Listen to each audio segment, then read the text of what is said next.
रही है क्या? डायरेक्ट डेरिवेटिव से बात बन जानी चाहिए इसके अंदर गगन, नहीं बनी बात। D Y by D x हो जाएगा इधर, तो यहाँ पे लॉग एक्स 1/x log 10 हो जाएगा, इसका 1/y D Y over D x हो जाएगा। यहाँ पे बेस ई है, ये बेस ई है, इसका नहीं लेना है, ठीक है। तो इसको इधर ला के एडजस्ट कर लो, मेरे ख्याल से कौन सा आंसर आना चाहिए देखें। अगर इधर लेके आओगे तो 1 - 1/y D Y over D X. हाँ तो ये आंसर आ तो गया, ये वाला आंसर, ये वाला आंसर आ रहा है, सीधा क्वेश्चन है। इसने उसको log 10 को ऊपर ले जाके बेस चेंज कर दिया, log ई विद बेस 10 बना दिया, अपॉन में एक्स कर दिया, फिर ये इसको इधर ले गया। 19 के बाद बोल रहे हैं 37, इसमें log लेना पड़ेगा, ठीक है, ये log से हो गया क्वेश्चन, इसके अंदर log ले लेना, log y, यहाँ पे log की प्रॉपर्टी लग जाएगी log 2 raise to the power x plus log of 3 raise to the power 2x minus 1, यहाँ से x कॉमन आ जाएगा, log 2 बन जाएगा, यहाँ से 2x माइनस 1 आ जाएगा, ये log 3 बन जाएगा, डायरेक्ट डिफरेंशिएशन है, फिर हो जाएगा, ठीक है। log y का हो जाएगा 1/y D Y over D x, X का हो जाएगा log 2, x का 1 हो जाएगा, इसका कितना होगा 2 log 3, ठीक है। तो ये पावर में चला जाएगा, ये log 2 प्लस log 9 हो जाएगा, ये log mn की प्रॉपर्टी लग जाएगी, log 18 बन जाएगा, y को इधर ले जाओ, टी सही है इसका। 37 42 37 देखो 37 sine inverse x plus sine inverse y is equal to π/2, इसमें क्या दिक्कत है सिमरन, इसका तो डायरेक्टली हो जाना चाहिए। साइन इनवर्स एक्स का, या एक काम करो, इसको एक को उधर ले जाओ उठा के, एक को उधर ले जाओ उठा के, साइन इनवर्स एक्स क्या हो जाएगा तुम्हारा π/2 माइनस साइन इनवर्स वाई, इसको क्या लिख सकते हैं, कोस इनवर्स वाई लिख सकते हैं हम, इसको क्या लिख सकते हैं, कोस इनवर्स वाई। हाँ 42 पे जा रहे हैं सुरेश, है ना। कोस इनवर्स वाई को क्या डायरेक्ट ही कर देते डिफरेंस, आंसर नहीं मैच कर रहा है क्या, इसका कर जाना चाहिए था, चलो करके देखो। इसका डिफरेंशिएशन साइन इनवर्स एक्स का क्या आएगा 1/√1 minus x square, cos inverse y का हो जाएगा माइनस का 1/√1 माइनस वाई स्क्वायर, और वाई का क्या हो जाएगा d Y over D x. अगर d Y over D x की वैल्यू निकालोगे तो कितनी आएगी, माइनस का रूट में 1 minus Y square upon root में 1 minus x square. Answer x और वाई में दिया हुआ है, पर हमारे जैसा तो कोई भी आंसर नहीं है इसका, हमारे जैसा तो इसका कोई भी आंसर नहीं मैच कर रहा है, तो उसने क्या किया होगा इसके अंदर,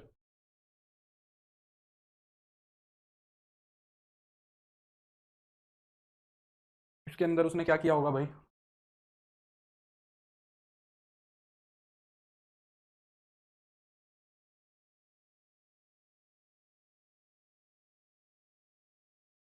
पता नहीं क्या करा होगा इसके अंदर इसने, क्वेश्चन तो ठीक है ये, एक सेकंड रुको।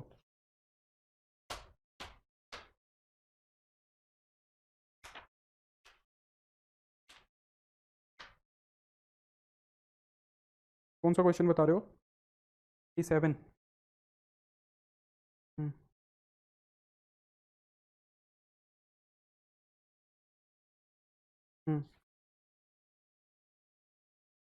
क्वेश्चन तो यही लिखा हुआ है, क्वेश्चन तो यही लिखा हुआ है, तो इसने कहीं sine inverse x plus sine inverse Y वाला फॉर्मूला तो नहीं लगा दिया है, कहीं इसने sine inverse x plus sine inverse Y वाला फॉर्मूला लगा के फिर डिफरेंशिएशन कर दिया हो। पर फिर वो बात तो यहाँ से भी बननी चाहिए हमारी, बात तो यहाँ से भी बननी चाहिए ना, बात यहाँ से भी क्यों नहीं बन रही है, ये भी तो देखो, ये भी तो देखो भाई।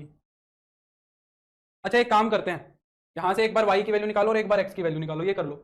यहाँ से y की वैल्यू निकाल के देखते हैं, या x की वैल्यू निकालते हैं। साइन इनवर्स x कितना बन रहा है, ये बन रहा है, साइन इनवर्स x ये बन रहा है, तो अगर x की वैल्यू निकालूंगा तो मैं साइन ऑफ क्या बन जाएगा, कोस इनवर्स, सॉरी ये sine inverse x is equal to cos inverse y है ना, तो ये कितना बन जाएगा, sine of cos inverse y, sine of cos inverse y बन जाएगा। और अगर यहाँ से साइन, इस कोस को साइन में कन्वर्ट करोगे तो ये हो जाएगा sine inverse √1 minus Y square, है ना। और अगर मैं यहाँ से इसको आइडेंटिटी बनाऊँ तो x की वैल्यू ये आ रही है ना, x की वैल्यू ये आ रही है देखो, तो इसको मैं ऊपर वाले को x लिख सकता हूँ, ये माइनस एक्स हो जाएगा। सिमिलरली अगर यहाँ से y की वैल्यू निकालोगे तो y की वैल्यू कितनी आएगी, cos of sine inverse x, ठीक है। तो इसको साइन इनवर्स को कोस में कन्वर्ट करोगे तो ये हो जाएगा cos inverse √1 minus x square, cos से कोस इनवर्स आइडेंटिटी बनेगा ये √1 माइनस एक्स स्क्वायर, यानी कि x की वैल्यू √1 माइनस वाई स्क्वायर और y की वैल्यू √1 माइनस एक्स स्क्वायर। बता रहा हूँ भाई, बता रहा हूँ, सब्र रखो मुशाहिद, सबका बता रहा हूँ, है ना। और कौन सा था 37 के बाद, कमेंट पीछे चला गया, ज़्यादा कमेंट मत करो यार। 26 27 फिफ्थ क्वेश्चन तो डिस्कस कर दिया था रवीना मैंने, 26 27 26 27 क्वेश्चन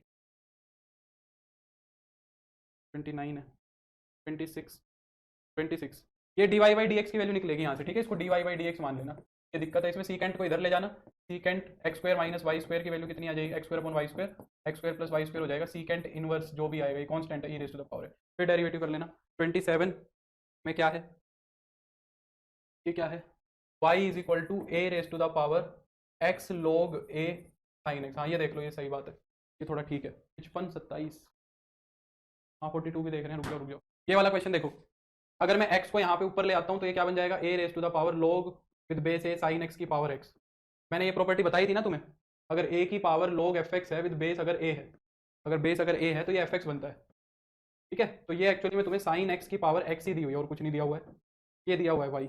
अब इसके बाद क्या करोगे, इसके बाद log ले लेना दोनों तरफ और फिर आंसर आ जाएगा। ठीक है, log लेके इसको सिंप्लीफाई कर लेना, log y आ जाएगा, यहाँ बन जाएगा x log साइन x।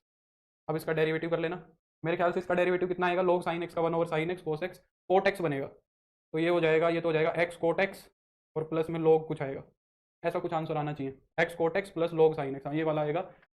चलो मैं कर देता हूँ, 1 over y d Y over D x, x as it is log sine x का हो जाएगा कोट एक्स प्लस में log sine x as it is x का हो जाएगा 1, ये बनेगा। ठीक है, अब उसने ना इसको log में लिखा हुआ है पूरे के पूरे को, उसने इस वाली चीज को log में लिखा हुआ है, तो इसको log में कैसे लिखोगे, log e की पावर में लिख दो सारा का सारा, log e की power x cot x, log e की power x cot x।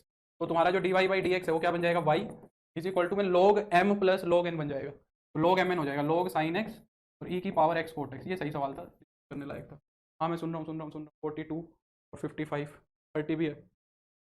30 question तो एकदम रद्दी क्वेश्चन है, ये तो घटिया सवाल है। कोसिकेंट इनवर्स को क्या लिख सकते हो, sine inverse root x minus 1 upon root x plus 1, ये रेसिप्रोकल हो जाएगा, और ये sine inverse x plus cos inverse x pi by 2 बन जाएगा, यानी कि ये पूरी चीज पाई बाई 2 दी हुई है, तो y का डेरिवेटिव 0 हो जाएगा, कांस्टेंट आएगा ना y पाई बाई 2। 42 42 42 42। ये वाला क्वेश्चन तो बहुत ही ज़्यादा आसान है, ये तो एक फंक्शन का डेरिवेटिव दूसरे के रिस्पेक्ट में है, f ये लेना है और g ये लेना है, इसमें तो क्या ही दिक्कत है यार, df ओवर dx करना है अपॉन में dg ओवर dx करना है और उसके अंदर पॉइंट रख देना 3, तो कर ही सकते हो। इसका डेरिवेटिव तो आएगा 2x ओवर रूट में 2 रूट एक्स स्क्वायर प्लस 16, इसका और कर लेना डिवीजन रूल से डेरिवेटिव, तो निकाल लेना और x की वैल्यू 3 रख देना, है ना।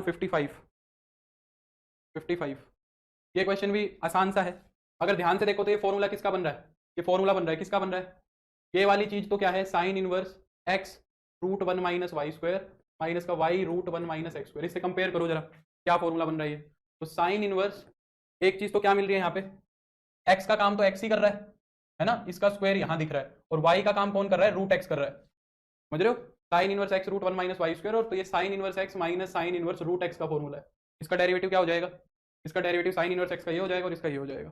ठीक है, 55 का 42 हो गया, 20, बस एक लास्ट डाउट बता रहा हूँ फिर एओडी शुरू करूंगा, फिर तुम क्या करोगे भाई, 20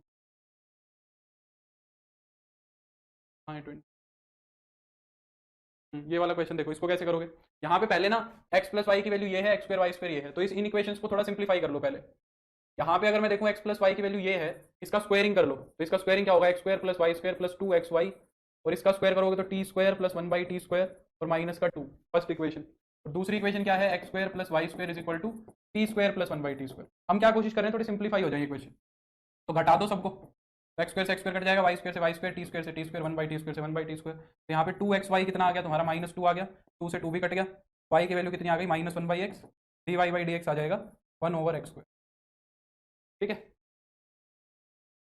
चलो ये वाला क्वेश्चन तो कुछ नहीं है, ये तो डायरेक्ट फॉर्मूला बन रहा है tan inverse a minus tan inverse x का, ये फॉर्मूला किसका बन रहा है, tan inverse a minus tan inverse x का, इसका डेरिवेटिव तो कर ही सकते हो, tan इनवर्स a का 0 tan इनवर्स x का ही हो जाएगा। बड़ा घटिया सवाल है, इसमें क्या डाउट आ रहा है मेरे को समझ नहीं आ रहा है। ये वाला क्वेश्चन भी कुछ भी नहीं है, x की वैल्यू यहाँ रख दो, y की वैल्यू यहाँ रख दो, इसका डेरिवेटिव t के रिस्पेक्ट में नहीं कर सकते, फिर तुम हद कर रहे हो, x और y की वैल्यू रख के t के रिस्पेक्ट में डेरिवेटिव कर दो, यही क्वेश्चन नहीं कर रहे हो, हद है। 33 कहाँ पे है, 36 क्वेश्चन क्या कह रहा है, इसका डेरिवेटिव करना है भाई, साइन कोस में चेंज कर लो इसको, साइन कोस में चेंज कर लो, 1 over cos x sine x upon cos x, और फिर इसका डेरिवेटिव करना है, ये क्या है बताओ यार, 1 over cos x minus 1 over sine x over cos x, ये बनेगा। तो साइन एक्स को तो हम लिख लेंगे, एलसीएम लोगे ना ऊपर, साइन एक्स को तो लिख लोगे कोस पाई बाई 2 माइनस एक्स, और कोस एक्स को लिख लोगे sine pi by 2 minus x. अब इन दोनों का फॉर्मूला लग जाएगा, ऊपर तो लग जाएगा 1 माइनस कोस थीटा, नीचे लग जाएगा साइन 2 थीटा वाला। ठीक है, तो फिर उसका हो जाएगा कितना आएगा मेरे ख्याल से 1/2 आएगा मेरे ख्याल से, -1/2, देख लेना फॉर्मूला लगा लेना, आइडेंटिटी बन जाएगी। 55 बता तो दिया मुशाहिद, कहाँ ध्यान है, 55 बता दिया, डिफरेंशियल कोफिशिएंट तो बताओ, ये क्वेश्चन तो मैंने क्लास में कराया था, फिर भी डाउट दे रहे हैं, अंजलि तो पता नहीं क्या कहाँ ध्यान है, ये तो क्लास में कराया था, ये नहीं बताऊंगा मैं। tan इनवर्स x को कन्वर्ट करो सीकेंट में। अब ये नहीं हो रहा है, इसका मतलब तुमने ITF नहीं पढ़ा है मुझसे। अगर ये सवाल नहीं हो रहे तो इसका मतलब ITF नहीं पढ़ा है। tan इनवर्स x को थीटा मानो भाई, और tan थीटा की वैल्यू निकालो, x आएगी। अब ये क्वेश्चन थोड़ी ना कराएंगे यार, ये तो करा चुका मैं ऑलरेडी। ये परपेंडिकुलर और बेस है, तो हाइपोटेन्यूज कितना हो जाएगा, √1 + x²। तो यहाँ से साइन थीटा की वैल्यू आ जाएगी x अपॉन √1 1 + x², ये साइन थीटा आएगा। यानी सीकेंट निकालना है, सॉरी सीकेंट, साइन नहीं सीकेंट। सीकेंट क्या होगा, हाइपोटेन्यूज अपॉन बेस होगा। हाइपोटेन्यूज कितना है, 1 √1 + x² और बेस है 1। तो यानी कि ये जो पूरा का पूरा ये दिया हुआ है y = √1 + x², इसका डेरिवेटिव कितना हो जाएगा, 1/2 √1 + x², और इसका 2x, 2 से 2 कट जाएगा। ठीक है, बस हो गए सारे, बता दिए। अब मैं AOD शुरू कर रहा हूँ।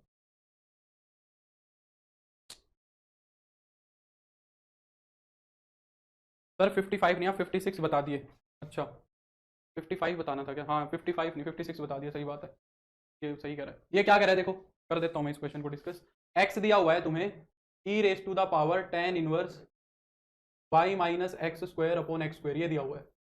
ये इम्प्लिसिट फंक्शन नहीं है एक्चुअली में, ये एक्सप्लिसिट फंक्शन है। कैसे, देखो e उधर जाएगा तो log x बन जाएगा, इज इक्वल टू में tan inverse y - x² upon x² हो जाएगा। अब tan को जब दूसरी तरफ ले जाओगे तो वो क्या बन जाएगा, tan इनवर्स को ले जाओगे तो tan बन जाएगा, y - x² अपॉन x², ये हो जाएगा। फिर यहाँ इनको सेपरेट करो, जब इसको सेपरेट करोगे वहाँ पे तो y/x² बन जाएगा, और x² के नीचे लिखोगे तो 1 हो जाएगा, tan log x बन जाएगा। फिर इस 1 को उधर ले जाओ तो y की वैल्यू ये निकल जाएगी, tan log x और प्लस का 1। अब कर लोगे इसका डेरिवेटिव, अब तो इसका डेरिवेटिव हो जाएगा। ठीक है, अब तो एक्सप्लिसिट फॉर्म बन गई, प्रोडक्ट रूल लग जाएगा, x² का डेरिवेटिव 2x आएगा, 1 + tan log x as it is. मेरे ख्याल से ये आंसर सही होगा, देख लेना, tan log x का सीकेंट स्क्वायर log x, हाँ, और फिर log x का 1/x, देख लेना कोई इनमें से आंसर, या तो ये वाला ठीक होगा या ये वाला, COD में से एक ठीक होगा। अब तो हो ही जाएगा। एक 33 ज़्यादा कह रहे हैं, अभी मैंने 33 नहीं बताया क्या तुम्हें, अभी 33 तो बताया होगा, 433। अच्छा ये वाला क्वेश्चन देखो, fx कह रहा है कि cot inverse x⁻x plus x⁻−x upon में 2 है, ये सही क्वेश्चन लग रहा है। देखो cot inverse x⁻x minus x⁻−x/2 ना, ये है। अगर इसको मैं ठीक से लिखूं तो ये क्या बन जाएगा, cot inverse x⁻x - 1 upon x⁻x upon में 2, ये बन जाएगा। अगर मैं एलसीएम लूँ इसका तो क्या हो जाएगा, ये x⁻x का स्क्वायर हो जाएगा, या तो x⁻2x लिख लो इसको, माइनस में 1 अपॉन 2x⁻x, इसका रेसिप्रोकल करो, इसको क्या बना लो, tan इनवर्स में बना लो। tan इनवर्स क्या हो जाएगा, 2x⁻x अपॉन में x⁻x का स्क्वायर -1। फॉर्मूले में एक कसर है, नीचे से माइनस कॉमन ले लो, अगर नीचे से माइनस और कॉमन ले लोगे तो ये हो जाएगा 2 × x⁻x अपॉन में 1 - x⁻x का स्क्वायर, माइनस बाहर आ जाएगा। ये किसका फॉर्मूला बन रहा है, tan इनवर्स 2x अपॉन में 1 - x², जो कि क्या होता है 2 tan इनवर्स x होता है, 2 tan इनवर्स x होता है। x की जगह कौन है, x⁻x है, ये तुम्हारा y है। अब इसका डेरिवेटिव कर सकते हो, इसका डेरिवेटिव कितना आएगा, dy/dx, माइनस का 2 tan इनवर्स x का डेरिवेटिव कितना आएगा, 1/1 + x का स्क्वायर हो जाएगा, 1/1 + इसका स्क्वायर, और x⁻x का डेरिवेटिव तुम्हें पता है, x⁻x का x⁻x × 1 + log x। इस पे पूछा है डेरिवेटिव, 1 पे पूछा है, तो इसके अंदर 1 रख दो, तो माइनस का 2 यहाँ 1 1 बनेगा, ये 1/2 हो जाएगा, ये भी 1 और 1 + log 1। log 1 कितना होता है, 0, ये 0 हो जाएगा, 1 2 से 2 कट गया तो -1 आंसर। ठीक है, ठीक है, कर लूँ अब आगे, चलूँ, चल पढ़ूँ आगे।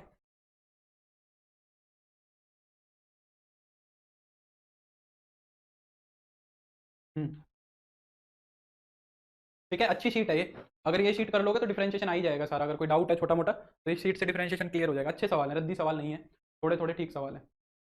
अंजुल अभी भी डाउट, अंजुल का डाउट आ रहा है 49, और देख लेते हैं। ये तो नहीं कराऊंगा अंजुल में, इतना भला आदमी नहीं हूँ मैं। ये तो, ये शायद यहाँ पे = है, ये क्या टाइपिंग एरर है इसके अंदर, अंजुल को टाइपिंग एरर फील हो रहा है शायद इसके अंदर।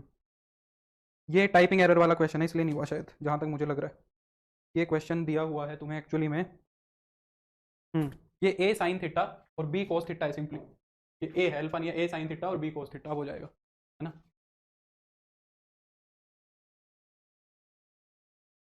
एक 47 क्वेश्चन और पूछ रही है अंजलि, यही है ना।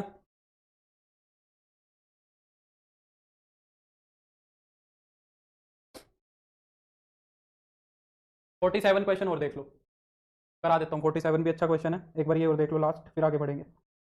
ये सही सवाल है। क्या कह रहा है, अगर y = fx है, p की वैल्यू dy/dx दी हुई है, q की वैल्यू d² y/dx² दी हुई है, तुमसे d² x/dy² की वैल्यू पूछ रहा है, तुमसे किसकी वैल्यू पूछ रहा है, d square x over d y square की, ये वैल्यू पूछ रहा है। ठीक है, तो करते हैं चलो इसको। हम्म,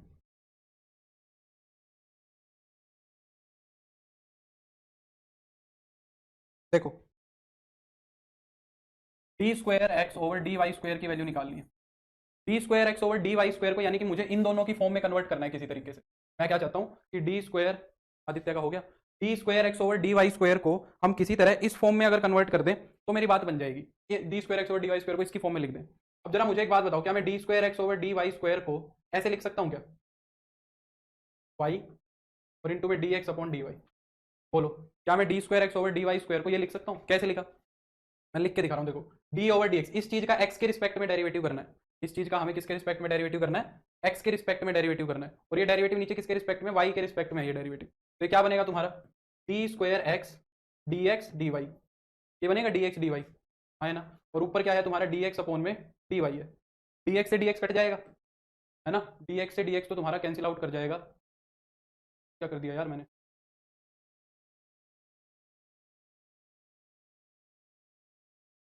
डी स्क्वायर एक्स अपॉन में डी वाई स्क्वायर नहीं बना ना, डी स्क्वायर एक्स अपॉन में ये डी वाई स्क्वायर नहीं बना। बुक वाले ने ये क्या कर दिया, ये तो सही एक्सप्रेशन नहीं लग रहा है मुझे। इस चीज़ का डेरिवेटिव हम कैसे करेंगे,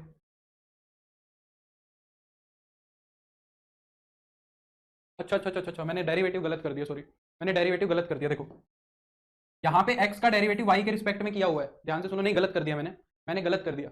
यहाँ पे x का डेरिवेटिव y के रिस्पेक्ट में किया हुआ है, यानी कि x को मैं y का फंक्शन मान रहा हूँ। एक तरीके से यहाँ पे चेन रूल लगेगा। देखो हम क्या कह रहे हैं कि एक फंक्शन का डेरिवेटिव करना है जो y का फंक्शन है, यही तो लिखा हुआ है। इस ये जो पहली दोनों चीजें इनको ध्यान से देखो, यहाँ पे हम क्या कह रहे हैं कि ये एक y का फंक्शन है, क्योंकि y के रिस्पेक्ट में डेरिवेटिव दिखाया है, तो ये वाली चीज एक y का फंक्शन है। तो इसका डेरिवेटिव कैसे करोगे, पहले तो f का डेरिवेटिव कर देंगे हम y के रिस्पेक्ट में, पहले तो y के रिस्पेक्ट में होगा, और फिर जो y है ना उसका x के रिस्पेक्ट में होगा। ऐसे ही तो डेरिवेटिव करते हैं। मान लो मैंने तुम्हें कह दिया कि डेरिवेटिव करके बताओ y स्क्वायर का, तो क्या करोगे, पहले तो इसका y के रिस्पेक्ट में करोगे और फिर y का x के रिस्पेक्ट में करोगे, यही तो करोगे। तो ये एक तुम्हारा x का, ये एक y का फंक्शन है जो ये ग्रीन कलर से सर्कल किया हुआ है। तो अगर इसका तुम डेरिवेटिव करोगे तो पहले y के रिस्पेक्ट में होगा, तो इसका y के रिस्पेक्ट में जब डेरिवेटिव करेंगे तो ये d square x over d y square बन जाएगा। भाई एक बार तो y के रिस्पेक्ट में डेरिवेटिव हो ही रखा है, एक बार और कर दोगे तो d square x over d y square बन जाएगा। और फिर तुम्हें डेरिवेटिव करना पड़ेगा y का derivative d Y over D x हो जाएगा, और मल्टीप्लाई में तुमने डी एक्स अपॉन में डी वाई लिखा हुआ है, तो ये d x over d y से कैंसिल कर जाएगा, तो d square x over d y square ही आ जाएगा। तो पहली बात तो ये समझ आनी चाहिए कि डी स्क्वायर वाई और डी एक्स स्क्वायर को मैं ये लिख सकता हूँ।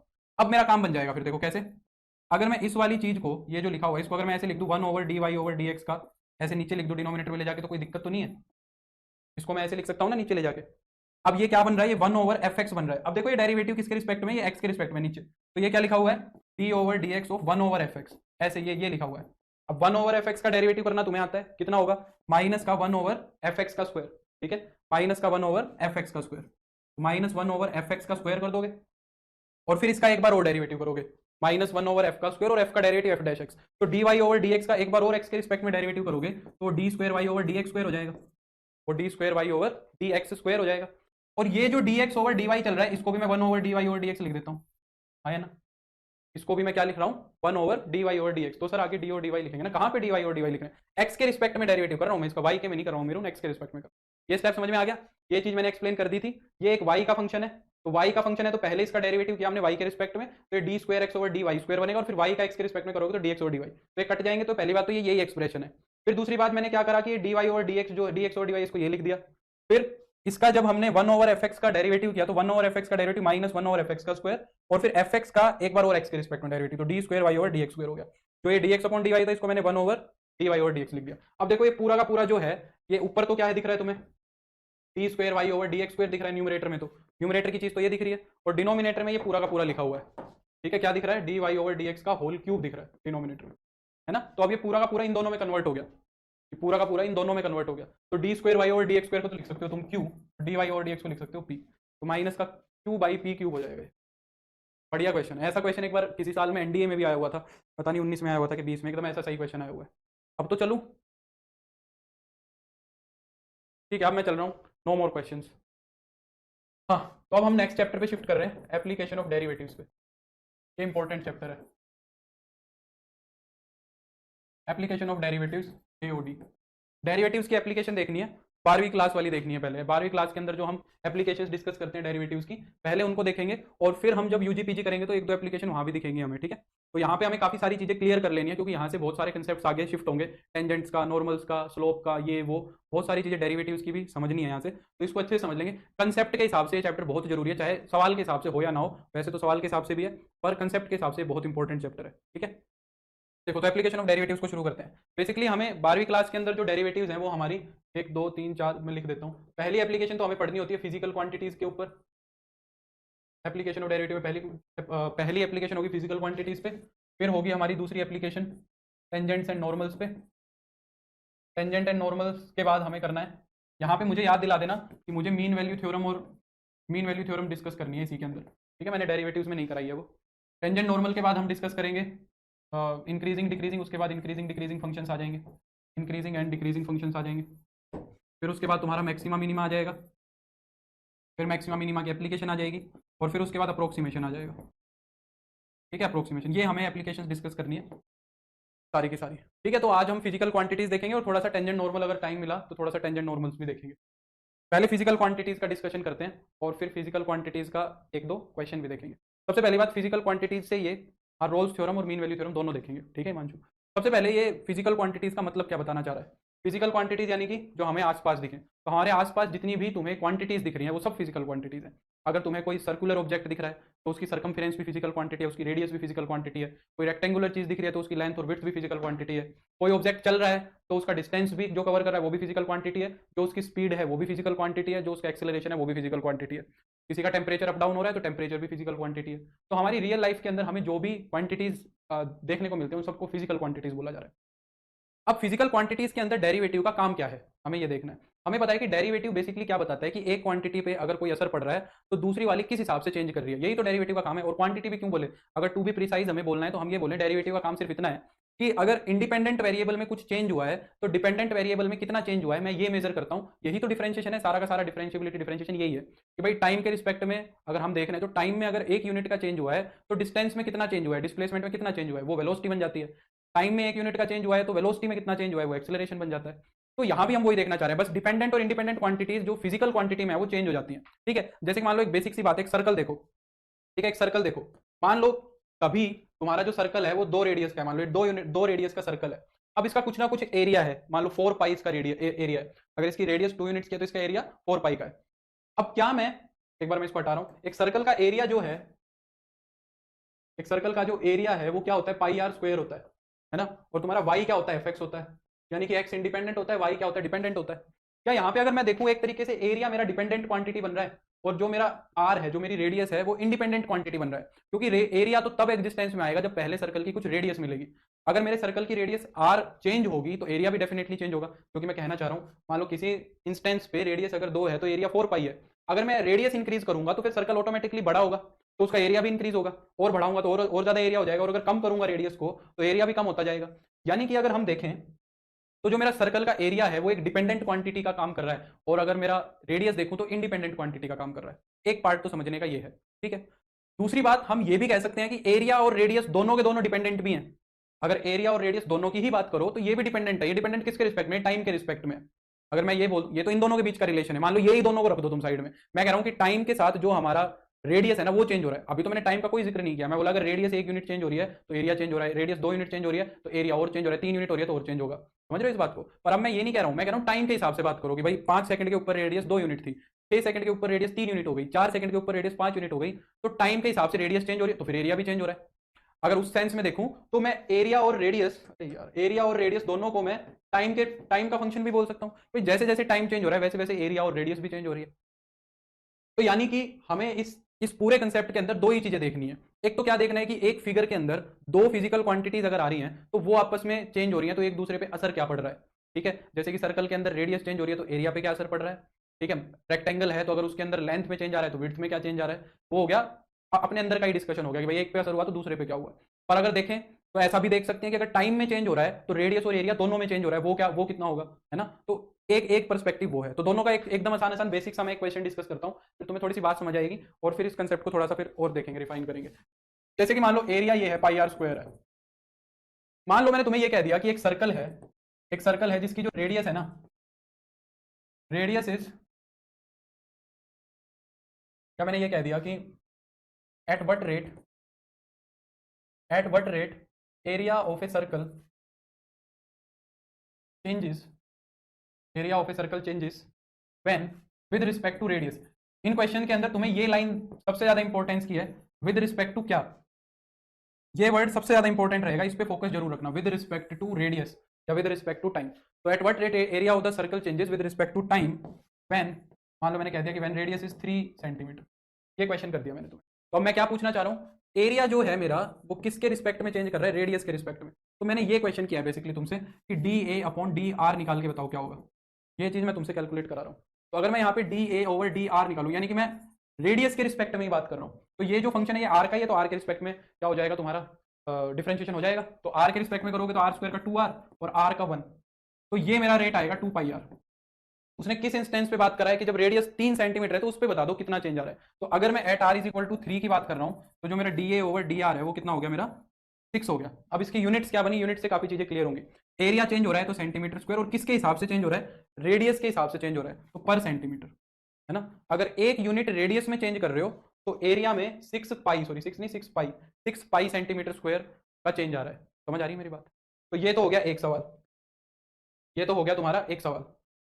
अगर इसी क्वेश्चन को मैं दूसरे तरीके से फ्रेम करूं, मैं क्या कह रहा हूं, at what rate area is changing with respect to time. अब मैं टाइम के हिसाब से बात कर रहा हूं, with respect to time when rate of change of radius with respect to time is 4 centimetre per second when radius is 3 units. मान लो अब एक सवाल मैंने तुम्हें ये दे दिया, एक क्वेश्चन ये है कि find the rate of at which the area is changing with respect to time. यानी कि यहाँ पे मैं तुमसे क्या क्वेश्चन करना चाह रहा हूँ, यहाँ पे मैं ये पूछना चाह रहा हूँ कि जो एरिया है ना वो टाइम के हिसाब से बताओ कैसे चेंज कर रहा है, जो टाइम है उसके हिसाब से कैसे चेंज कर रहा है मेरा एरिया, ठीक है। और मुझे दिया क्या हुआ है कि जो रेडियस है ना वो टाइम के हिसाब से कैसे चेंज कर रही है, 4 सेंटीमीटर पर सेकंड के हिसाब से चेंज कर रही है। यानी कि अगर एक सेकंड के बाद देखोगे तो रेडियस 4 यूनिट्स बड़ी मिलेगी तुम्हें, है ना। तो ये है।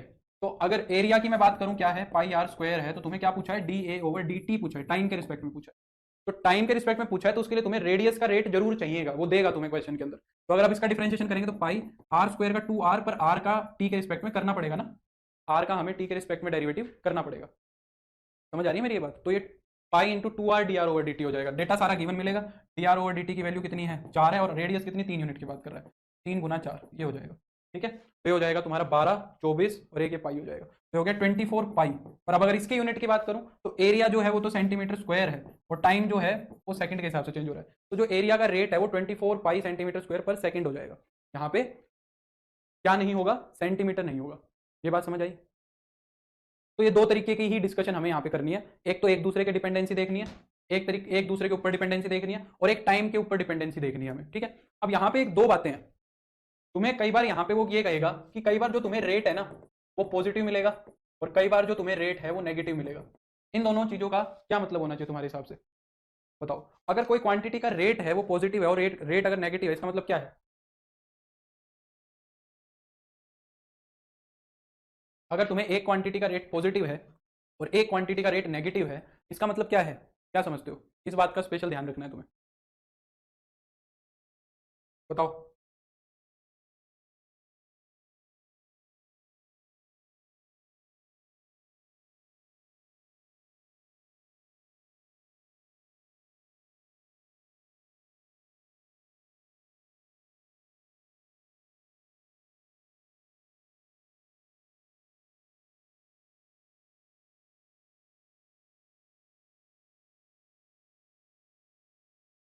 हम्म, इंक्रीमेंट डिक्रीमेंट, वेरी गुड, ठीक है, सबकी बातें ठीक है, समझ रहे हो। यानी कि तो अगर कोई क्वांटिटी का रेट पॉजिटिव है, रेट होता क्या है, अगर रेट की हम बात करें, किसी क्वांटिटी का रेट क्या होगा, फाइनल माइनस इनिशियल, यही तो होगा। Final value minus initial value और नीचे डिपेंडेंट की फाइनल इनिशियल, ये तो हमेशा पॉजिटिव ही रहती है क्योंकि इसका इंक्रीमेंट ही देखते हैं। तो रेट में यही तो होता है। तो अगर ये रेट पॉजिटिव आ रहा है, इसका रेट अगर ये पॉजिटिव आ रहा है, यानी कि फाइनल जो वैल्यू आई होगी वो बड़ी आई होगी, है ना। जो फाइनल वैल्यू है वो बड़ी आई होगी और इनिशियल छोटी आई होगी, यानी कि बाद में वो क्वांटिटी बड़ी होगी। है ना। तो यहाँ पे इसका मतलब क्या है, रेट पॉजिटिव आने का मतलब क्या है कि जो क्वांटिटी है ना वो इंक्रीजिंग है, क्वांटिटी इंक्रीज कर रही है, ठीक है। और अगर रेट नेगेटिव है तो वो क्वांटिटी तुम्हारी क्या कर रही है, डिक्रीज कर रही है विद डिपेंडेंट वेरिएबल, जो भी तुम्हारा डिपेंडेंट वेरिएबल, ठीक है। अब ये चीज तुम्हें खुद नोटिस करनी है। अगर क्वेश्चन के अंदर उसने ये लिख दिया कि radius is decreasing at the rate of force, जैसे मान लो मैंने ये क्वेश्चन दे दिया, जरा मेरे को करके बताओ जल्दी से। क्वेश्चन है, फिर इसके बाद हम आगे चलेंगे। What is the rate of change of area of a rectangle whose length is decreasing at 3 centimeter per second and breadth is increasing at 5 centimeter per second। बताओ। हाँ, गुड इवनिंग पवन, बोलो।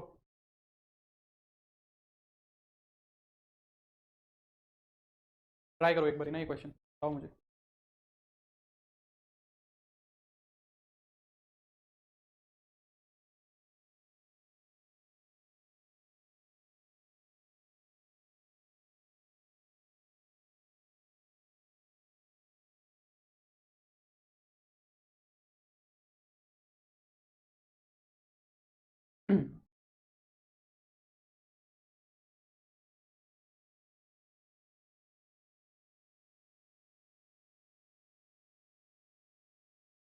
सिमरन का आंसर आ गया।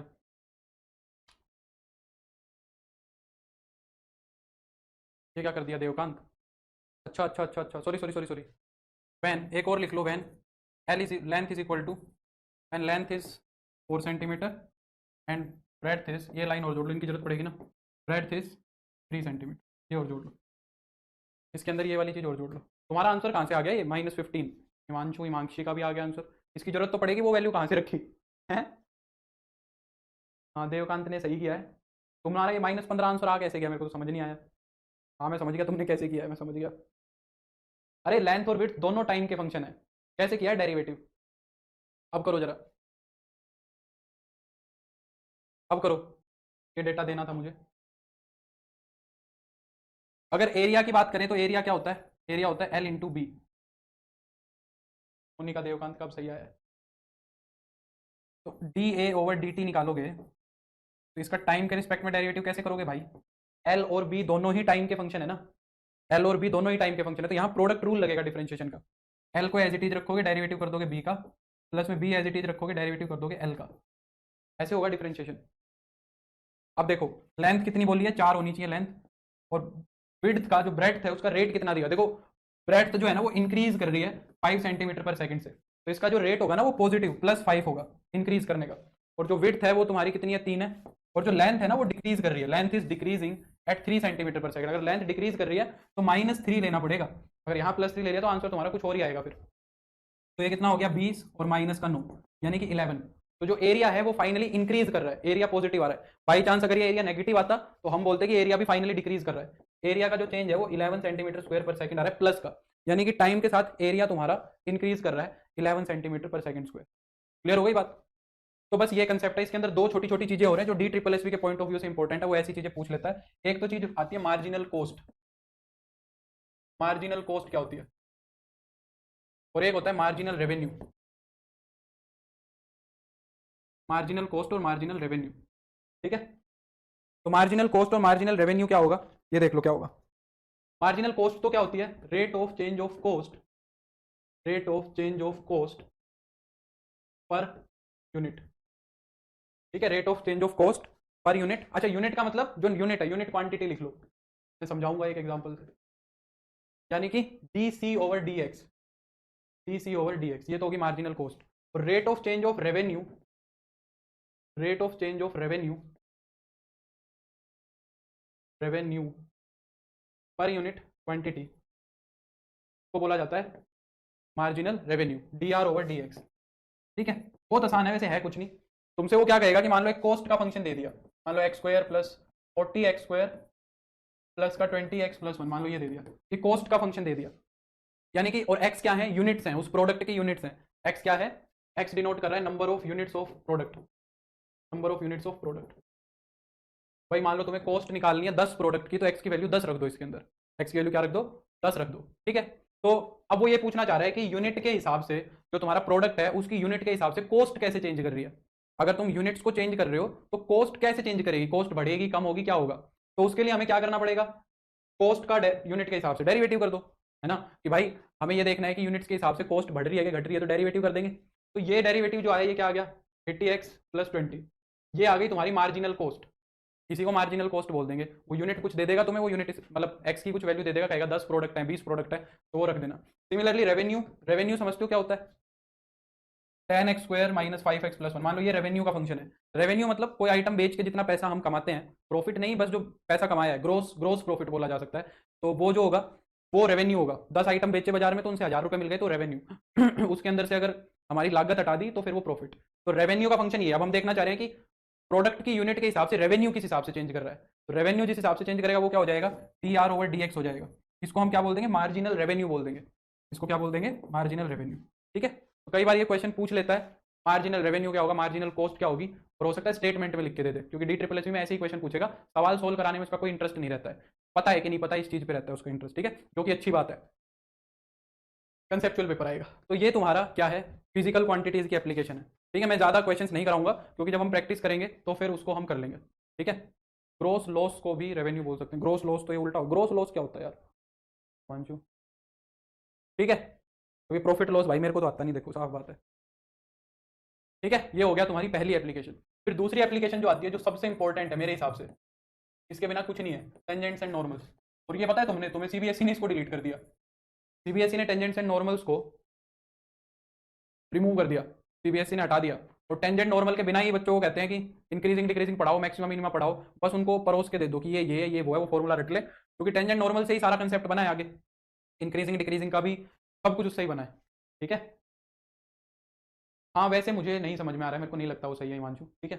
तो टेंजेंट्स एंड नॉर्मल सबसे एक important topic है application of derivatives का, ठीक है। और ये जरूरी भी है, कॉनिक सेक्शन में भी हम इसको डिस्कस करेंगे, कई जगह आएगा। अभी तो कोई नहीं है ऐसा अमीरुन, अगर कुछ ऐसा होगा तो मैं पक्का बताऊंगा, ठीक है। चलो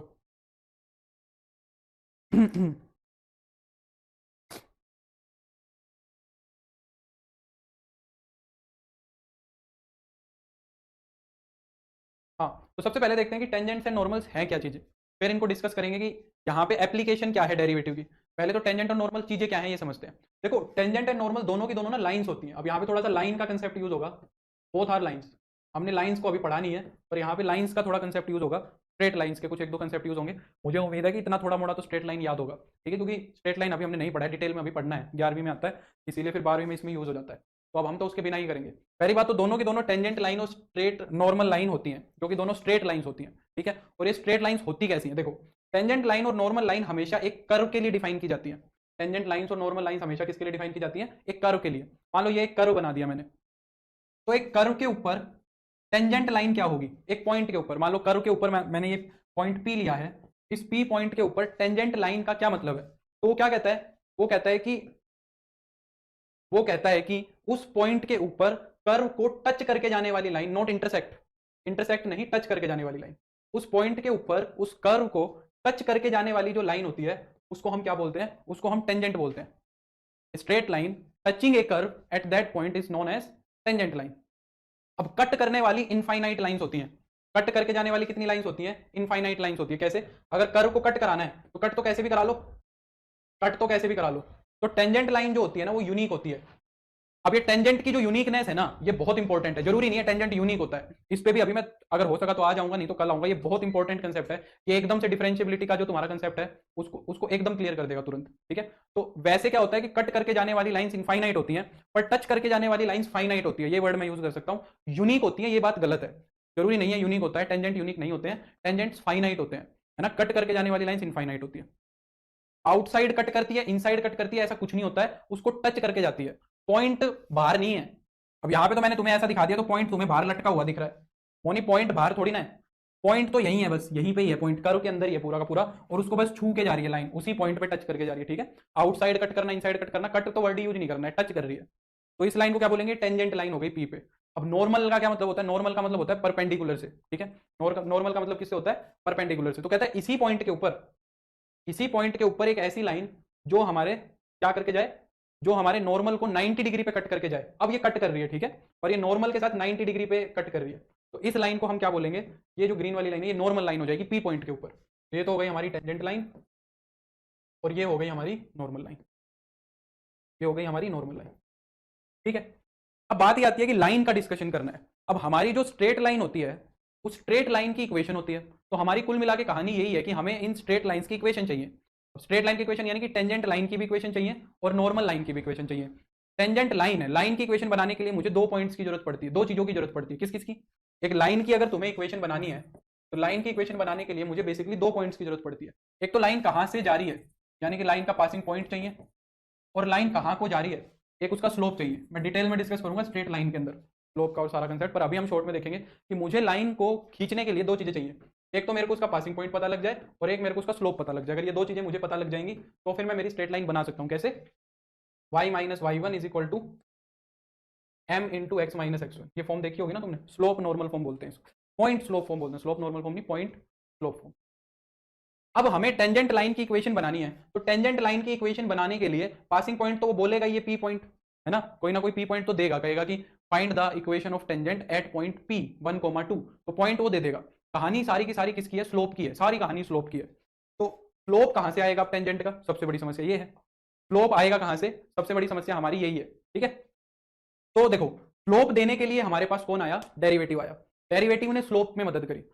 डेरिवेटिव क्या बोलता है कि अगर तुम हमारे फंक्शन का डेरिवेटिव कर देते हो, d Y over D x कर देते हो, यानी कि अगर हमारे फंक्शन का तुम डेरिवेटिव कर देते हो, एफ डैश एक्स कर देते हो, और किस पॉइंट पे? जो पॉइंट वो तुम्हें देगा 1,2, तो इसके अंदर 1,2 रख दोगे, तो d Y over D x कुछ नहीं होता है, d Y over D x slope of tangent ही होता है तुम्हारा।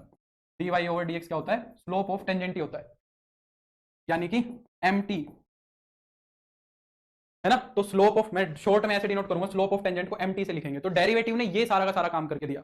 डेरिवेटिव क्या कहता है कि अगर एक फंक्शन को डिफरेंशिएट कर दोगे किसी पॉइंट के ऊपर, तो वो जो वैल्यू निकल के आएगी वो स्लोप ऑफ टेंजेंट आएगी उस पॉइंट के ऊपर, ठीक है। ये मदद कर दी। अगर स्लोप ऑफ टेंजेंट आ गया तो फिर हमारा स्लोप ऑफ नॉर्मल भी आ सकता है, क्योंकि हमने एक कंसेप्ट देखा था, अगर दो लाइंस परपेंडिकुलर हैं एक दूसरे से, हमने एक कंसेप्ट देखा था, अगर दो लाइंस पैरेलल होती हैं, तो अभी समझ आएगी प्रज्ञा, टेंजेंट की जरूरत बहुत ज्यादा है प्रज्ञा, मैं समझाऊंगा अभी। अगर दो लाइंस पैरेलल होते हैं तो उनका स्लोप क्या होता है? बराबर होता है। और अगर दो लाइंस परपेंडिकुलर होती हैं तो उनके जो स्लोप्स का प्रोडक्ट होता है वो कितना होता है? -1 होता है।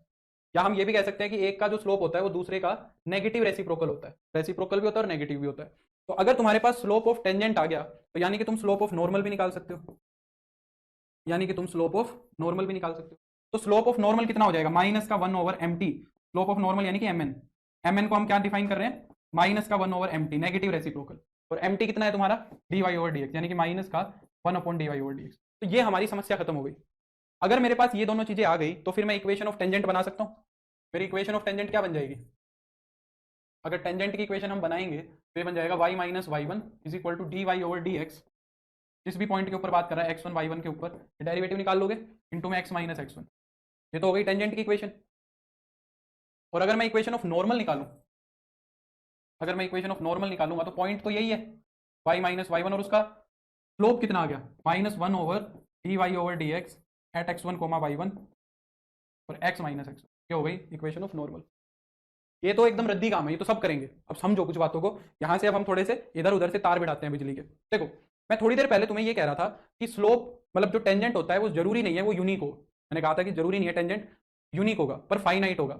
अब देखो, हमारे पास क्या होता है, कुछ ऐसे कर्व होते हैं जिनके ऊपर टेंजेंट यूनिक आता है, और कुछ ऐसे कर्व होते हैं जिनके ऊपर टेंजेंट 2 आ जाते हैं, यानी यूनिक नहीं आते। मैं ये बोल सकता हूं, कुछ ऐसे कर्व होते हैं जिनके किसी पॉइंट पे टेंजेंट यूनिक आता है, कुछ ऐसे कर्व होते हैं जिनके ऊपर टेंजेंट यूनिक नहीं आता। अभी मैं टेंजेंट को कंटिन्यू करूंगा थोड़ा आगे, पर ये कंसेप्ट बताना यहां से जरूरी है। तो कुछ ऐसे कर्व होते हैं जिनको बोला जाता है स्मूथ कर्व। कुछ ऐसे कर्व होते हैं जिनको बोला जाता है स्मूथ कर्व। स्मूथ कर्व क्या होते हैं? स्मूथ यानी कि जो, क्या बोला जाता है स्मूथ को? नर्म या सॉफ्ट। ऐसे कर्व जो स्मूथ हो। स्मूथ कर्व का मतलब क्या है कि वहां पे at every point tangent is unique. अब इस चीज को हम देखना कहां से कहां तक रिलेट करेंगे। Tangent is unique. Smooth curve ऐसा होगा जिसके ऊपर टेंजेंट, हर कर्व के ऊपर टेंजेंट यूनिक बनेगा। यानी कि मान लो मैंने ये ऐसा कर्व बना दिया, ये कर्व तुम्हारा स्मूथ कर्व है। इसके किसी भी पॉइंट के ऊपर अगर तुम टेंजेंट बनाओगे तो सिर्फ एक ही टेंजेंट बना सकते हो, कहीं पे भी बना लो सिर्फ एक टेंजेंट बनेगा। सिर्फ एक टेंजेंट बनने का मतलब क्या है? सिर्फ एक टेंजेंट बनने का मतलब क्या है, अगर टेंजेंट एक बनाया हर एक पॉइंट के ऊपर, मान लो ये वाला पॉइंट है, इस पॉइंट के ऊपर ये एक टेंजेंट बनाए, तो यानी कि इसका स्लोप भी सिर्फ एक ही आएगा। मानते हो कि नहीं मानते? स्लोप भी सिर्फ यूनिक आएगा भाई। अगर एक पॉइंट पे यूनिक टेंजेंट बनाए तो स्लोप भी यूनिक आएगा। अगर स्लोप यूनिक आएगा तो उस पॉइंट के ऊपर dy बाई dx भी एक ही आएगा, क्योंकि जो स्लोप होता है वो dy ओवर dx ही तो होता है। अगर स्लोप यूनिक है तो dy ओवर dx भी यूनिक होगा। और अगर dy बाई dx यूनिक है तो हम ये कह रहे हैं कि डेरिवेटिव यूनिक है। और डेरिवेटिव अगर यूनिक है तो हम कह रहे हैं कि फंक्शन डिफरेंशिएबल है। हम कह रहे हैं कि फंक्शन डिफरेंशिएबल है, यानी कि अगर एक ही टेंजेंट बन रहा है तो यानी कि उसका स्लोप एक ही मिलेगा। स्लोप एक मिलेगा तो डेरिवेटिव भी एक ही निकला होगा। और अगर डेरिवेटिव एक निकला है तो यानी कि डेरिवेटिव की यूनिकनेस ही तो क्या होता है, फंक्शन का डिफरेंशिएबल होना होता है। ये यूनिक निकला है, इसका मतलब क्या है कि जो लिमिट निकाली है तुमने इस पॉइंट के ऊपर, limit x approaches to a f x minus f of a, ये सिर्फ एक वैल्यू आएगी। ये क्या करेगी, एग्जिस्ट करेगी। अगर फंक्शन डिफरेंशिएबल है तो सीधी सीधी बात यह है कि उस पॉइंट के ऊपर टेंजेंट यूनिक बनेगा। अब वहां हम टेंजेंट नहीं बता सकते क्योंकि टेंजेंट हमने पढ़ा ही नहीं था तब तक, पर अब तुम ये बोलोगे सीधा कि एक फंक्शन का डिफरेंशिएबल होने का मतलब क्या है कि उस पॉइंट के ऊपर टेंजेंट यूनिक होगा। टेंजेंट यूनिक होने का मतलब क्या है कि फंक्शन उस पॉइंट पे डिफरेंशिएबल है। अब अगर तुम्हें एक चीज याद हो तो मैंने तुम्हें डिफरेंशिएबिलिटी के अंदर एक चीज बताई थी कि कुछ ऐसे फंक्शंस होते हैं जिनके कॉर्नर्स बनते हैं, वो फंक्शन उस पॉइंट पे डिफरेंशिएबल नहीं होते। और मैंने तुम्हें कहा था कि जब मैं टेंजेंट पढ़ाऊंगा, एप्लीकेशन ऑफ डेरिवेटिव पढ़ाऊंगा, तो तुम्हें ये भी बताऊंगा कि ऐसा क्यों है कि वो जहां पे किनारे बनते हैं वहां पे हमारा जो फंक्शन होता है वो डिफरेंशिएबल नहीं होता है। ऐसा क्या हो जाता है, ऐसा क्या हो जाता है ये देखते हैं। अब इसका एक जीता जागता एग्जांपल मैं लेके चलता हूं, मॉड्यूलस फंक्शन। इसका एक जीता जागता एग्जांपल, बहुत बढ़िया एग्जांपल है मॉड्यूलस फंक्शन, ये कंसेप्ट को क्लियर कर देगा। मॉड्यूलस फंक्शन का अगर हम एग्जांपल देखें तो एफ एक्स क्या होता है तुम्हारा, मॉड एक्स है ना। मॉड एक्स फंक्शन ऐसे ब्रेक हो जाता है, एक्स होता है if x is greater than equal to 0 और माइनस एक्स हो जाता है at x is less than 0। अगर मॉड्यूलस फंक्शन का हम ग्राफ देखें, मॉड्यूलस फंक्शन का अगर मैं ग्राफ देखूं तो मॉड्यूलस फंक्शन का ग्राफ मुझे कुछ ऐसा दिखता है, यहां से ऐसे जाता है और यहां से ऐसे जाता है। यहां पे ओरिजिन है, हेलो सोनम, ये ओरिजिन है तुम्हारा। ओरिजिन को छोड़ के हर जगह हमारा फंक्शन स्मूथ है। ओरिजिन को छोड़ के हमारा हर जगह फंक्शन क्या है, स्मूथ है ना। हर जगह एक यूनिक टेंजेंट बनेगा जो इसी के साथ ऐसे टच करता हुआ जाएगा। पर किनारा कहां बन रहा है, किनारा बन रहा है एट ओरिजिन। ओरिजिन के ऊपर देखो तो एक नुकीला किनारा बन रहा है, यहां पे हमारा फंक्शन स्मूथ नहीं है। और अगर मैं यहां से एक चीज रिलेट करूं, मैंने कहा था कि हमारे फंक्शन का डेरिवेटिव अगर मैं करता हूं, यहीं से देख लेंगे, तो फंक्शन का जो राइट हैंड डेरिवेटिव है वो तो 1 आएगा, फंक्शन का जो लेफ्ट हैंड डेरिवेटिव है वो -1 आएगा, है ना। फंक्शन का डेरिवेटिव आया, यानी कि तुम कह रहे हो कि dy ओवर dx की वैल्यू एक जगह तो 1 आ रही है और एक जगह -1 आ रही है, यही कह रहे हो। अगर डेरिवेटिव की वैल्यू एक जगह 1 और एक जगह -1 आ रही है तो तुम ये कह रहे हो कि स्लोप ऑफ टेंजेंट एक जगह 1 आ रहा है, राइट साइड में तो 1 आ रहा है और लेफ्ट साइड में स्लोप -1 आ रहा है। यानी कि स्लोप एक जगह 1 आ रहा है तो एक टेंजेंट तो राइट साइड में बन रहा होगा और एक जगह -1 आ रहा है, तो तुम ये कह रहे हो ना कि दो टेंजेंट, दो स्लोप ऑफ टेंजेंट है। अगर दो स्लोप ऑफ टेंजेंट है तो दो टेंजेंट होंगे। और यहां तो तुम इनफैक्ट टेंजेंट बता भी सकते हो, हमने 11वीं क्लास में देखा था कि स्लोप ऑफ टेंजेंट होता है tan थीटा। इससे आगे की भी बात कर सकते हो, स्लोप ऑफ टेंजेंट होता है tan थीटा, यानी कि tan थीटा की वैल्यू एक बार तो 1 है और एक बार tan थीटा की वैल्यू -1 है। यानी कि एक बार तो हमारे टेंजेंट ने 45 डिग्री एंगल बनाया है और एक बार हमारे टेंजेंट ने 135 डिग्री एंगल बनाया है। यानी कि ओरिजिन के ऊपर एक टेंजेंट तो यहां से ऐसे जा रहा है जिसने 45 डिग्री एंगल बनाया है, और ओरिजिन के ऊपर एक टेंजेंट हमारा ऐसे जा रहा है जिसने 135 डिग्री एंगल बनाया है। तो यूनिक टेंजेंट नहीं है, यूनिक टेंजेंट नहीं है, यानी कि हमारे पास दो स्लोप ऑफ टेंजेंट आए हैं, दो स्लोप ऑफ टेंजेंट आए हैं, यानी कि डेरिवेटिव अलग अलग हुआ है। और डेरिवेटिव अलग अलग हुआ है, इसका मतलब हमारा जो ये फंक्शन है ये डिफरेंशिएबल नहीं है भाई, not differentiable at x is equal to 0। तो फंक्शन का डिफरेंशिएबल होना और उस पॉइंट पे टेंजेंट का यूनिक होना सेम कंसेप्ट है, बात ही सेम है, कोई डिफरेंस नहीं है दोनों बातों में। कि अगर एक पॉइंट पे फंक्शन डिफरेंशिएबल है तो सीधा ये कहा जा सकता है कि उस पॉइंट पे सिर्फ एक टेंजेंट बनेगा, और अगर फंक्शन डिफरेंशिएबल नहीं है यानी कि उस पॉइंट के ऊपर टेंजेंट हमारा यूनिक नहीं है। इसीलिए जितने भी कॉर्नर पॉइंट्स बनते हैं उनको बोल दिया जाता है कि ये यहाँ पे फंक्शन डिफरेंशिएबल होगा ही नहीं, क्योंकि जहां भी किनारा बनेगा वहां से दो टेंजेंट बन जाएंगे, जहां पे भी किनारा बनाओगे वहां पे दो टेंजेंट बन जाएंगे। समझ आई कि नहीं बात? ये सारी की सारी डिफरेंशिएबिलिटी और टेंजेंट्स का रिलेशन था जो समझ आना चाहिए। और मेरी हो गई है बैटरी फ्यूज, बोलो समझ आ गया। अब इससे आगे हम करेंगे कल टेंजेंट नॉर्मल में बहुत सारी बातें करनी है, आज मैंने सिर्फ टेंजेंट नॉर्मल का इंट्रोडक्शन दिया है, कल इसको आगे बढ़ाएंगे। अगर हो सके तो थोड़ा सा स्ट्रेट लाइन का शुरू का स्लोप का कंसेप्ट देखा ना, बस कि स्ट्रेट लाइन के अंदर स्लोप कैसे निकलता है, स्लोप होता क्या है, बस इतना सा देखा ना, क्योंकि फिर मैं कल आगे की चीजें डिस्कस करूंगा तो टेंजेंट के अंदर जो स्लोप्स हैं वो तुम्हें थोड़े अच्छे से समझ आ जाएंगे। जैसे MT से tan थीटा जाने वाला जो कंसेप्ट है, ये अगर तुम देख आओगे तो बेटर रहेगा। और अगर कोई डाउट है तो पूछ लो, ठीक है?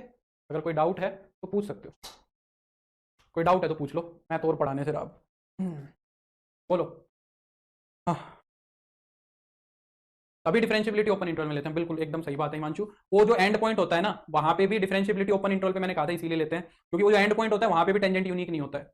जहां भी डिफरेंशियबिलिटी नहीं है आप उसको टेंजेंट से जोड़ दिया करो सीधा दिमाग में, सोचा करो कि वहां पे टेंजेंट क्या बन रहा है। ग्रेटेस्ट इंटीजर फंक्शन टूटता जाता है, वो डिफरेंशिएबल नहीं होता उन पॉइंट्स पे, तो देखो वहां पे टेंजेंट एक से ज्यादा बन सकते हैं। जो भी फंक्शन डिफरेंशिएबल नहीं है किसी पॉइंट पे, उस पे वहां पे टेंजेंट बना के देखो, तुम्हें यूनिक नहीं दिखेगा वहां पे टेंजेंट। सीधा सा कंसेप्ट ये है। ठीक है, तो चलो बाय। अब मिलेंगे हम कल। कल टेंजेंट नॉर्मल को खत्म करेंगे, कोशिश करेंगे कि इंक्रीजिंग डिक्रीजिंग को भी खत्म करें। तो मेरे को उम्मीद है कि कुछ एक दो नई चीजें सीखने को मिली होंगी इस क्लास में से, है ना। चलो बाय, टेक केयर। कल मिलेंगे। क्या हो गया, कहाँ चले ही गए क्या सारे? मैं तो इतना दम लगा के पढ़ा रहा था, कमेंट ही नहीं आ रहे एक दो। ठीक है, तो फिर मिलते हैं कल। Bye, take care. हाँ मैं क्लास नोट्स भेज रहा हूँ संजीव, अभी भेज दूंगा। ठीक है, बाय। चलो bye bye bye bye bye.